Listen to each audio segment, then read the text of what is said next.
भरलेली भेंडीची भाजी। तर इथे बघा मी भेंडी घेतली आहे, पाव किलो भेंडी घेतली आहे आणि ही भेंडी जी आहे ती मी अशी कट करून घेतली आहे, तुम्हाला दाखवते। अशी भेंडी कट करून घेतली आहे मी। आपण याच्यामध्ये आता मसाला तयार करून भरूया। तर तुम्हाला मी दाखवते आता मसाला काय काय घ्यायचा आहे ते। मंडळी इथे बघू शकता मी इथे सुकं खोबरं घेतलं आहे, शेंगदाणे घेतले आहेत। ते शेंगदाणे मी नेहमी असे भाजूनच ठेवून देते, कारण की आपले शेंगदाणे असतात ते खराब होतात, त्याच्यामुळे मग मी असं भाजूनच ठेवून देते। तर मी शेंगदाणे घेतले आहेत, खोबरं घेतलं आहे आणि सफेद तीळ घेतले आहेत आणि थोडंसं बेसन घेतलं आहे। अर्धी वाटीपेक्षा पण एकदम छोटीशी वाटीमध्ये घेतले आहेत आणि खोबरं जे आहे ते अर्धी वाटीपेक्षा पण अर्धी वाटी घेतली आहे आणि थोडेसे शेंगदाणे घेतले आहेत।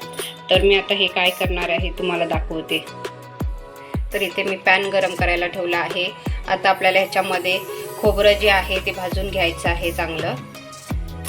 तर इथे आता आपलं खोबरं मी असं घातलं आहे, चांगलं ते आपले लाल होईपर्यंत ठेवायचं। एकदम पण लाल नाही, थोडा ब्राऊन झालं की आपल्याला त्याच्यामध्ये शेंगदाणे ॲड करायचे आहेत, कारण की शेंगदाणे कसे आपले भाजलेले आहेत, पण थोडेसे अगर ते नरम झाले असते तर थोडे खुसखुशीत करून घेऊया आणि तीळसुद्धा आपण घालूया त्याच्यामध्ये।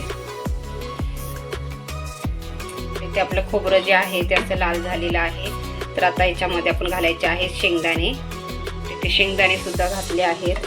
आता आपल्याला घालायचे आहे याच्यामध्ये सफेद तीळ। पण आता सफेद तीळ सुद्धा ॲड करूया। तर इथे आपले सफेद तीळ सुद्धा ॲड झाले आहेत। आता आपण 2च मिनटं फक्त आपण हे शेकायचं आहे आणि मग काढून घ्यायचं आहे आपल्याला मिक्सरला वाटायला। चांगलं मिक्सरमध्ये बारीक वाटून घ्यायचं आहे आपल्याला। इथे बघू शकताय कसे ओलसर झाले आहेत। खोबरा जो असतो त्याला तेल सुटतो, त्याच्यामुळे आता हे खोबऱ्यामध्ये घातल्यामुळे पूर्ण खोबऱ्याला तेल सुटलं आहे।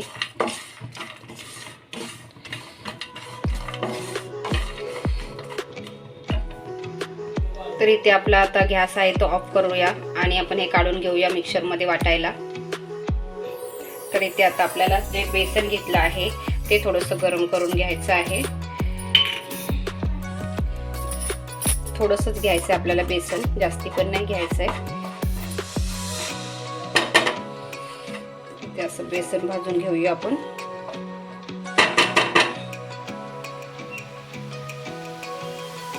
तर आपला बेसन आहे तो असा तयार झालेला आहे। आता हे आपण काढून घेऊया। तर आता आपण हे शेंगदाणे आणि खोबरं जे आहे ते आपण आता मिक्सरमध्ये वाटून घेऊया। त्याच्यामध्ये आपण कोथिंबीर सुद्धा घालूया। आता मिक्सरमध्ये बारीक वाटून घेऊया। तर इथे बघू शकताय मी असं हे मसाला वाटून घेतला आहे। आता आपण ह्याच्यामध्ये मसाले ॲड करूया।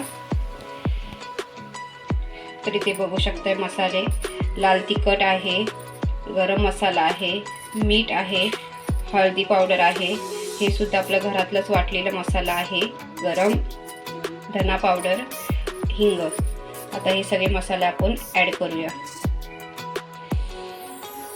तर इथे आपले सगळे मसाले ॲड केले आहेत।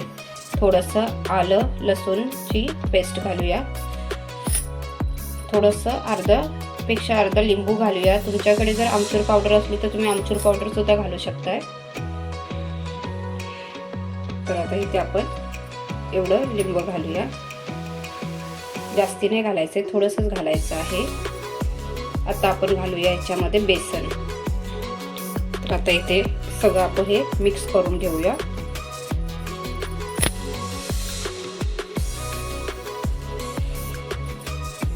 चांगलं मिक्स करून घेऊया आपण। इथे बघू शकताय आता असं आपल्याला ह्याच्यामध्ये स्टफिंग करून घ्यायचं आहे। असं घट्ट भरून घ्यायचं आहे त्याच्यामध्ये आपल्याला भेंडीमध्ये मसाला। तर मी ते असं भरून घेत आहे।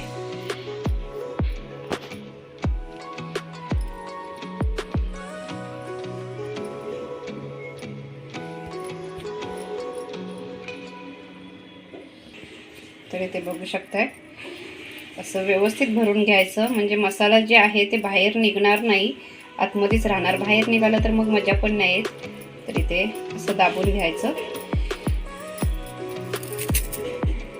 तर इथे आपल्या भेंडीमध्ये मसाला सगळा असा भरून झाला आहे, ते बघू शकताय. स्टफिंग करून झाली आहे. आता आपण हे फ्राय करूया. तर मी इथे तेल घेतलं आहे. आपल्याला थोडंसं फ्रायसाठी तेल थोडं जास्तीच घ्यायचं आहे.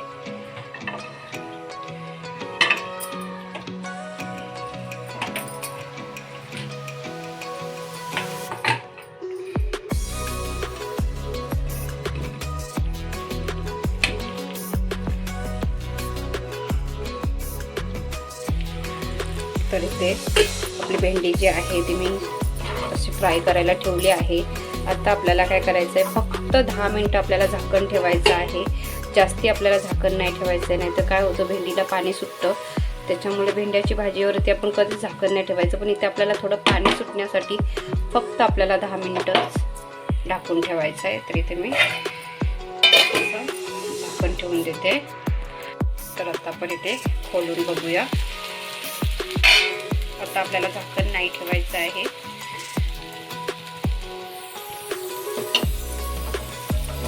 सावकाश आपण घालून घेऊया.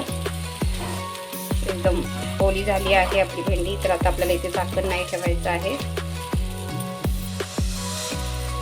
सावकाश असं हलवायचं आहे.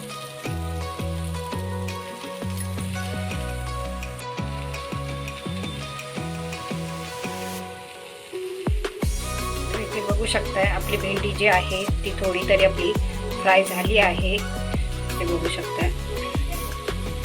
अजून थोडंसं शिजली पाहिजे, म्हणजे थोडं क्रिस्पी झाली ना की खायला थोडी मजा येते. त्याच्यासाठी आपल्याला अजून 5 ते 10 मिनिटं ठेवून द्यायचं आहे. थोडी क्रिस्पी झाली की मग आपण गॅस बंद करूया.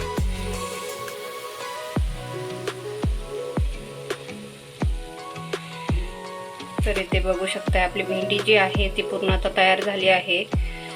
तर आता मी ही भेंडी काढून घेत आहे. ते बघू शकताय चांगली क्रिस्पी झाली आहे एकदम.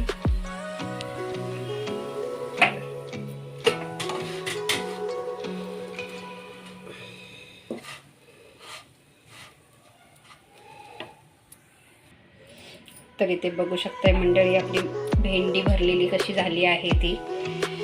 ते बघा किती छान एकदम मसाला भरला आहे. तो पूर्ण अजिबात मसाला बाहेर नाही निघाला आहे. बघा तुम्ही एकदम बघून तोंडाला पाणी सुटते. आता आपण याच्यावरती कोथिंबीर घालूया.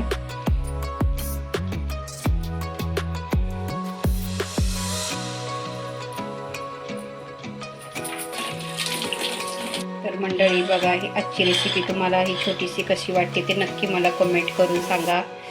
आणि चॅनलला जर सबस्क्राईब केला नसलं तर प्लीज सबस्क्राईब करा, लाईक करा, शेअर करा. चला भेटूया उद्याच्या व्हिडिओमध्ये.